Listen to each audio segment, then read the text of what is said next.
10계명 가운데 제8계명인 도적질하지 말지니라.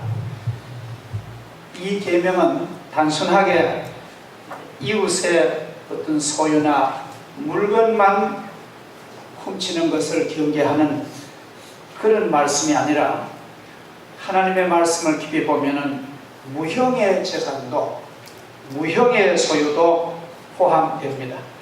타인이 일생을 통하여 정직과 성실로 쌓아올린 내면의 지식과 정보를 자기는 하나도 땀 흘리지 아니하고 수고도 하지 아니하고 가로채는 행위는 물질적인 도적보다 더 심각한 도적입니다. 지금 우리 자무교 총회에서 한 3,000교회를 대상으로 8,500교회인데 저희 교단이 3,000교회만 선정해가지고 1년에 이 크린 사이트 프로모션이라고 남의 것을 도용하지 아니하고 PC를 사용하는 요금을 지불해 달라. 그래 하면은 이제 3,000교회 안에 그 요금을 내는 교회를 통해서 그 나머지 교회도 혜택을 보겠습니다. 그런 협조 공문이 왔습니다. 저희 교회도 그 공문을 받고 우리 그 총회에다가 이제 입금을 하려고 하는 중에 있습니다. 성경은 거룩한 책이지만 인간의 타락하고 추한 모습을 은폐시키는 법은 전혀 없습니다. 오히려 성경에는 상상하기 어려운 추악한 사실들이 낱낱이 기록되고 있습니다. 오늘 이 본문 사건도 대표적인 아주 추한 사건, 인간으로선 저질 수 없는 그런 부도덕한 그런 비윤리적인 사건입니다. 그것은 사람들에게 성경은 무슨 흥미거리를 제공하는 것이 아니라 모든 인간은 죄에 대해서 무능력한 인간이고, 또 그러한 무능력한 자신을 깨닫게 해서 오직 예수 그리스도의 구원함을 바라보고 영생을 얻으라는 것이 성경의 아주 중요한 내용입니다. 오늘 본문 성경에 나오는 비극의 주인공인 압살롬은 그의 이름이 압이라는 말은 아버지 그런 뜻이고, 살롬은 샬롬 평화라는 뜻입니다. 그러니까 아버지의 평화, 평화의 아버지, 이런 좋은 이름을 뜻을 가지고 있으며, 이 압살롬은 다윗 왕의 셋째 아들로서 그의 어머니는 구술 왕 달메의 딸 공주였습니다. 이웃나라, 이스라엘의 이웃나라 구술 나라의 공주가 다윗의 아내가 되고 그가 낳은 아들이 압살롬입니다. 그는 외모가 뛰어난 소요셉, 아주 꽃미남입니다. 그의 아름다움은 발바닥에서부터 정수리까지 하나도 흠이 없대요. 요사이 꽃미남은 얼굴만 예쁘지 몸 전체 보면 아마 흠이 있을 텐데, 성경은 말하기를 압살롬은 그렇게 아름다운 남자였답니다.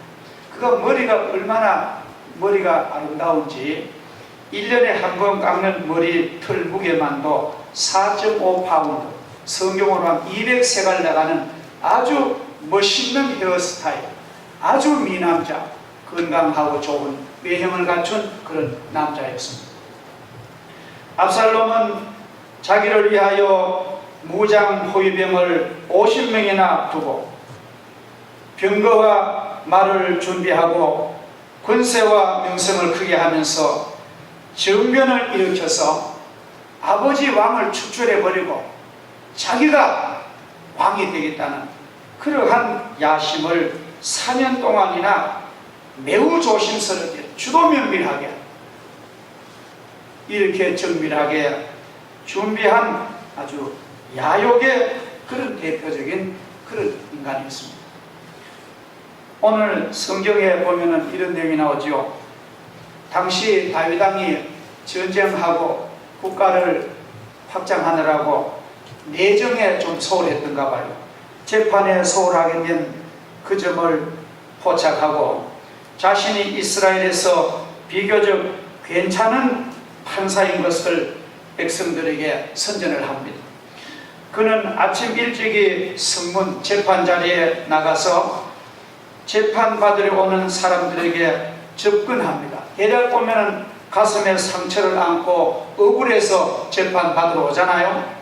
매우 친절한 듯이 형제처럼 대하면서 자기만이 정의롭고 따뜻하며 상처받은 백성을 다스릴 수 있는 지도자임을 은근히 아주 선전합니다. 사람들이 가까이 와서 그에게 절하려고 하면은 얼른 일어나서 두 손을 붙잡고 그 사람을 안고 입을 맞추고 아주 서민적으로 왕자라는 권위 다 내버리고 그렇게 친절을 과장 친절을 했던 아주 매너가 아주 위장된 매너가 너무나 훌륭한 압살롬. 머리가 얼마나 좋습니까? 이처럼 순수한 백성들의 마음을 도적질하더라. 여러분, 마음 도적질하는 거 이거 오늘 성경 말하는 거예요. 물질 도적질은 그건 아무것도 아닙니다. 사람들을 현혹시켜서 마음을 도적질하는 것을 하나님이 얼마나 엄중히 하나님은 다스린지 모르겠습니다. 자, 오늘 우리 한번 여러분 보셨지만도 우리 한번 소리 내리겠습니다.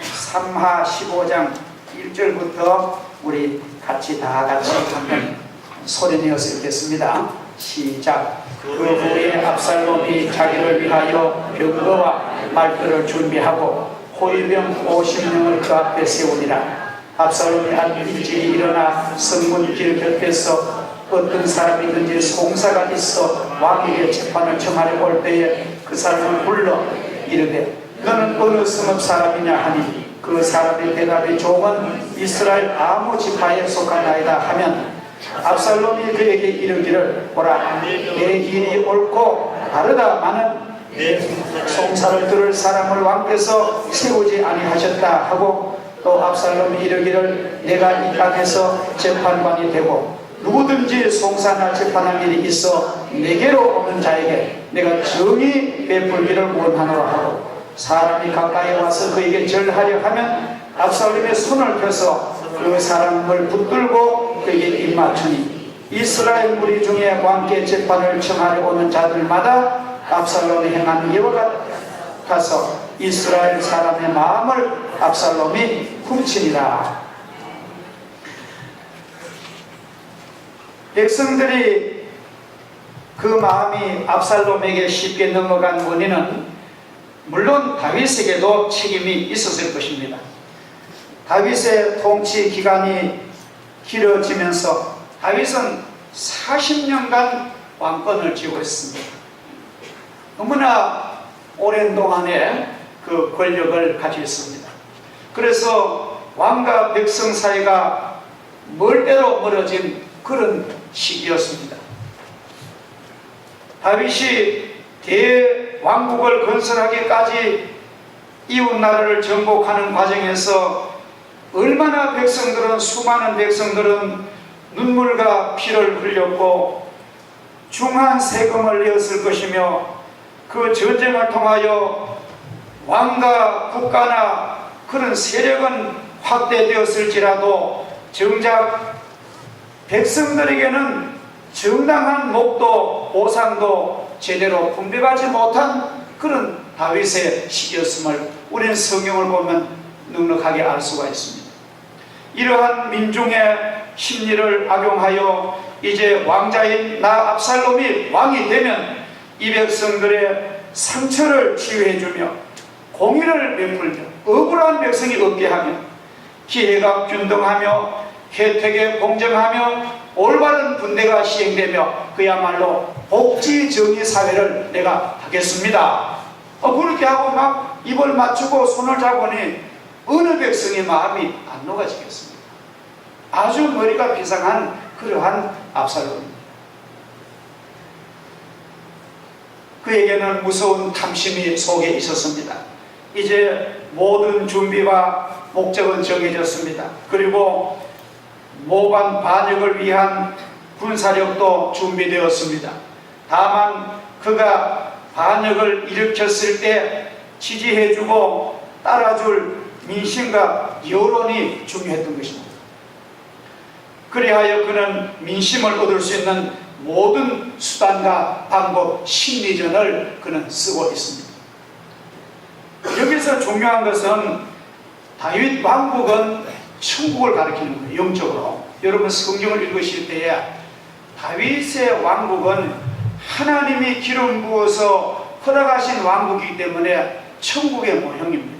그리고 이 성경을 읽으실 때에 다윗 왕국은 오늘 우리 교회를 가리키는 거예요. 그런 것을 입력하고 성경 읽어야 바른 해석이 됩니다. 아이고 뭐 다윗 왕국도 뭐 누가 뭐 만약에서 정권 잡으면 되지, 그런 것이 아닙니다. 이 세상 정권과 다른 거예요. 그리고 또한 다윗 왕국은 오늘 우리가 말하는 이 아름다운 하나님의 통치하는 교회를 가리키는데, 이 교회를 지금도 무너뜨리고 이 교회를 파괴시키려는 이 압살롬 같은 사탄의 세력이 아주 머리 좋습니다. 그런 세력이 오늘도 끊임없이 수단 방법을 동원해서 성도들을 사탄의 계략과 도모에 넘어가게 하는데, 우리 성도들은 오늘 하나님 말씀을 듣고 보시면서 절대로 압살롬 같은 사탄의 괴계에 넘어가시면 안 될 줄 믿습니다. 어떤 경우에라도 교회를 떠나게 하고 예수를 못 믿게 하는 그런 압살롬, 오늘의 사탄의 그런 도전을, 영적 심리적 도전을 여러분 절대로 동조하지 마시고 신앙을 굳게 지키시기를 주의 이름으로 축복합니다. 할렐루야. 자, 교회가 어떤 도전이 있느냐, 우리 성도들에게 신앙을 떨어뜨리고 교회를 멀리하고 하나님 떠나도록 어떻게 사는 도전하냐면 한 서너 가지로 도전합니다. 누구나 같습니다. 뭐 주의 종에도 갖고 성도들에게, 첫째로는 교회가 사랑이 없다, 그럴 말을 하는 거예요. 교회가 사랑이 없다고. 보면은 이단에 가보면은 사랑이 막 질질 넘치는 것 같아요. 여러분 제가 이단에 가보란 말은 아는데, 하여튼 신천지나 통일교 가면 막 전에 있는 부부 버리고 그 통일교 사람하고 막 결혼도 막 하고, 뭐 얼마나 사랑이. 그래서 이단에 배울 점은 사랑입니다. 교회는 사랑이 없다, 그 말에 보면 성도들이 맞아. 교회 가도 사랑도 없고 우리 마음도 몰라주고 그렇게 막 불평을 늘어놓는 거예요. 그러다 보면은 점점 교회가 싫어집니다. 여러분 그 말에 쏘가 넘어지지 말기를 바랍니다. 평범한 게 좋은 거예요. 할렐루야. 자, 성도들은 이 사탄의 이런 괴계에 마음속으로만 여러분들 그렇게 사람들이 하지 말고 원망하지 말고, 만약에 교회가 사랑이 없다고 누가 내게 말하고 내가 느껴지거든, 직접 얘기를 하세요.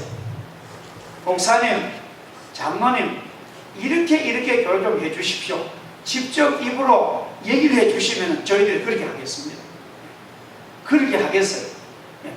그러면 어떤 것이 사랑인지, 참으로 육신적인 정으로만 가지고 그렇게만 사랑인지, 참으로 하나님의 거룩한 백성을 올바로 인도하는 게 참 사랑인지 우리가 분명한 판단을 해야 되겠습니다만도, 성도들이 마음속에만 불만을 가지고 이 교회는 사랑이 없어, 이 교회는 인정이 없어, 그렇게 하면은 병이 시큰들어도 우리는 모르는 거예요.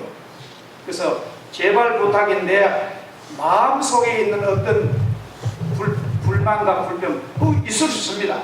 그걸 표현하셔가지고 어떤 구역에서라든지 재직해서라든지 아니면 여전도에 모임에서라든지, 사실 나는 이렇고 이런데 이런 것 좀 내가 요구한다고 하면은 우리 교회가 왜 그걸 못하겠습니까?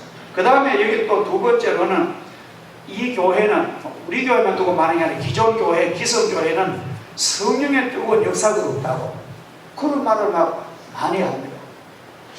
불로 막 해가지고 뜨겁게 막 성령의 뜨겁게 불로 능력으로 그렇게 해야 되는데, 아니 교회 오니까 성령의 뜨거운 역사가 없고 잠잠해가지고 그래서 교인들이 가만 들어보면 진짜 막 어떤 데 가보면 막 저녁부터 막 12시까지 막 성령 뜨거운 물로, 여러분 저 힌두산 같은 데 한번 가보세요. 저도 몇 번 가봤는데 막 진짜 막 설교 내용 전부 그겁니다.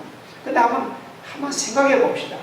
우리가 인간의 어떤 느낌을 떠나서 하나님의 그 거룩한 성경과 교회와 하나님의 세계를 보면서 성령은 어떤 성령? 성령은 불같이 역사하십니다. 성령은 바람같이 역사합니다. 성령은 이슬같이도 역사하십니다. 성령은 구름같이 역사합니다. 성령은 향기같이 역사하십니다. 그러면 불만 아니에요.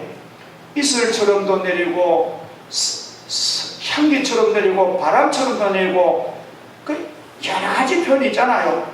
그리고 가장 중요한 것은 예수를 믿고 은혜를 받으면 성령을 받았는데, 물론 충만히 받는 것은 우리 기도 많이 해야 됩니다만도 성령 받고 성령 충만 받은 것이 문제가 아니라 성령 받은 다음에 변하여 새 사람이 되어야 됩니다. 변하여 새 사람 되어서 주님의 삶이 그게 중요하지. 맨날 막 이래가지고 일생을 그렇게 불러 하는데 그 사람의 삶이 변하지 아니하면은 무슨 소용이 있습니까? 그렇잖아요? 우리가 참이 중요합니다. 예수님처럼 성령 충만한 분이 없습니다. 예수님이 성령을 주시니까. 근데 예수님이 막 병 고치시고 막 능력 일으키시고 떡 먹이고 기적 행하시고 하고 나서 그때 막 사람이 막 구름비같이 오는데 말씀을 쭉 가르치니까 다 떠나가는 거예요. 너희가 나를 믿자면은 너희 십자가를 지고 나를 따라야 된다. 내 살과 피를 먹어야 된다. 천국에 가는 길 험하여도 생명을 된다. 좁은 길, 주님께서 그런 진리를 가르치니까 그만 병만 고치고 막 그런 은혜만, 그런 은사만 바라보던 그 당시 사람은 다 떠나가는 거예요. 예수님이 실망을 해가지고 제자들에게 물었어요. 너희도 나를 떠나가려느냐?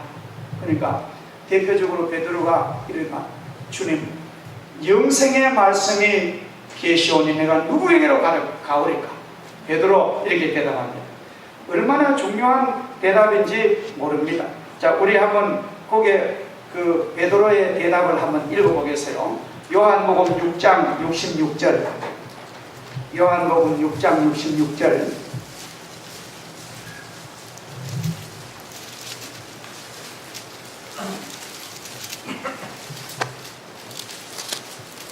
자, 66절부터 68절까지 시작. 그때부터 그의 제자 중에서 많은 사람이 떠나가고 다시 그와 함께 다니지 아니하더라.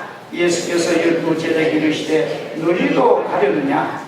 시몬 베드로가 대답하되 주여, 영생의 말씀이 주께 있사오니 우리가 누구에게로 가오리이까?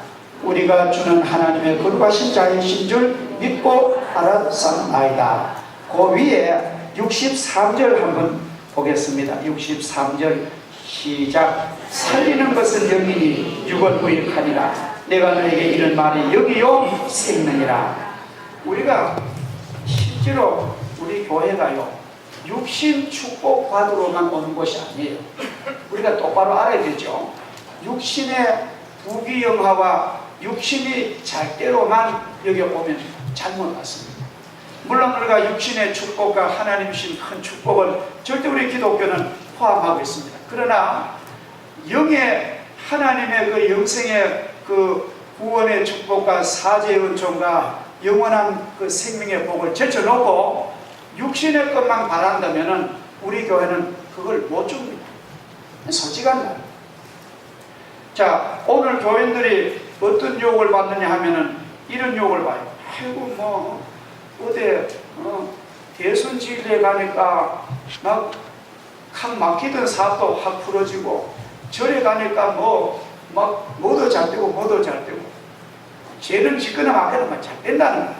돈도 막 잘 벌고 그래 되는데, 아니 교회에 오니까 뭐 별다른 변화도 없고 뭐 살림도 잘 안 일고 뭐 부도는 턱 나고 아이고 나는 이거 뭐 다른 데로 보따리 싸가지고 어디 미신이나 어디 점하러나 어디 대순 진리해나 어디 통일교에 가야겠다고 그런 욕을 받습니다. 이건 심적으로 받아요. 저도 그런 혹시 성도들이 이 험한 세상에 그런 유혹이 얼마나 저도 그런 마음이 염려가 됩니다. 그래서 교인 가운데 가만 집안에 말이죠. 귀신 섬기는 집안은 먼저 뭐 수입도 막 좋아요. 근데 우린 예수 믿는데 경제도 뭐 잘 안 풀리고 뭐 어렵단 말이에요. 그래서 내가 뭐 길을 잘못 들었나 그런 마음에 갈등이 없잖아 있을 수가 있습니다. 자, 우리가 분명히 알아야 됩니다. 자, 우리가 성경에 보면은 하나님께서 우리 이렇게 가르칩니다. 불신자가 잘되고 불의한 자가 잘되는 것, 악인의 형통한 것을 분노하지 말고 불의한 자의 영달을 시기하지 말아라. 악을 행하는 자들 하나님의 은혜가 세월이 흐를수록 새로워질 줄 믿습니다. 여러분 어느 것을 선택하시겠습니까? 자, 성경 아무리 바빠도 성경 한번 찾으세요. 시편 37편 시편 37편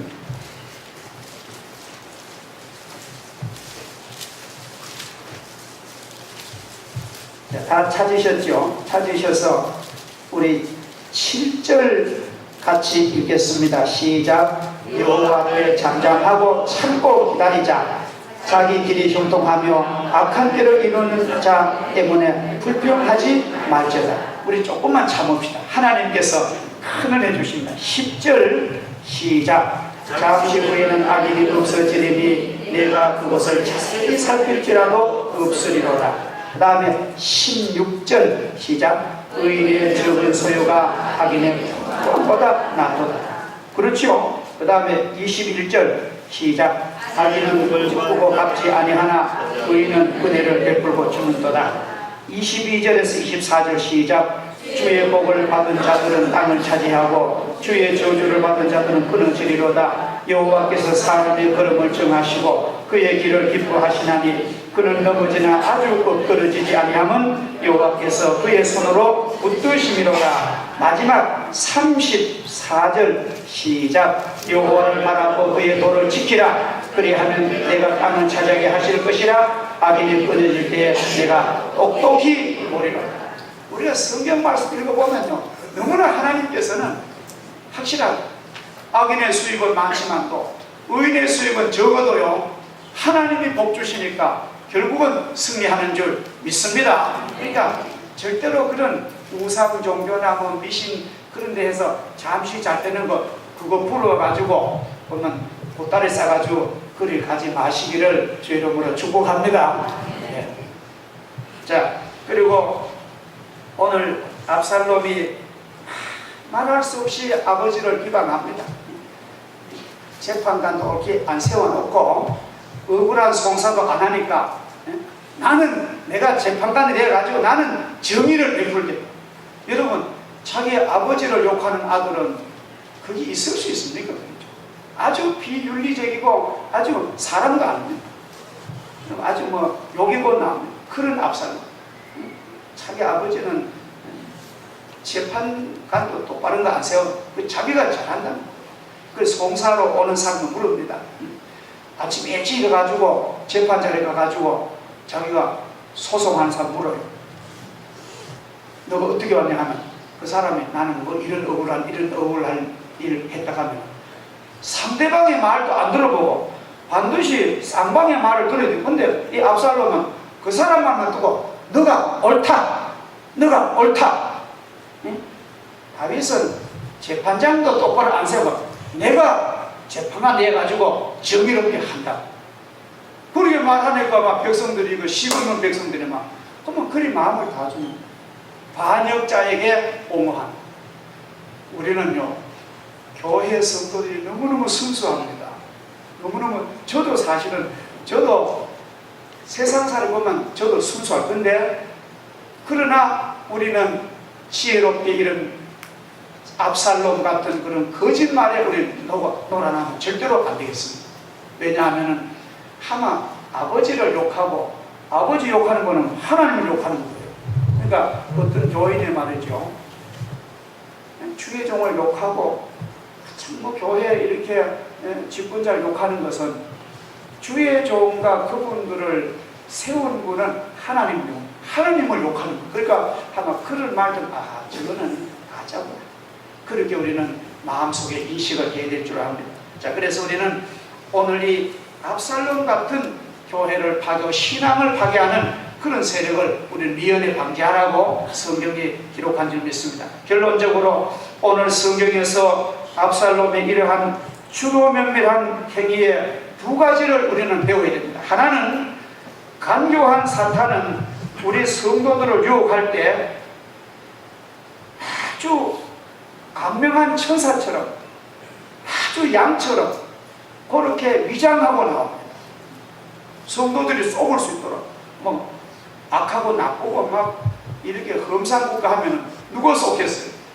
저 사람은 진짜 신앙도 좋고 천사 같고, 간명한 천사 같고, 빛의 천사 같고, 양 같고, 속에는 이리가 있는데, 그러한 것으로 가장하기 때문에 가장 좋은 선한 형태의 모습을 띠기 때문에 거기에 속지 마시기 바랍니다. 그 사람의 말을 가만히 들어보면 판단이 납니다. 할렐루야.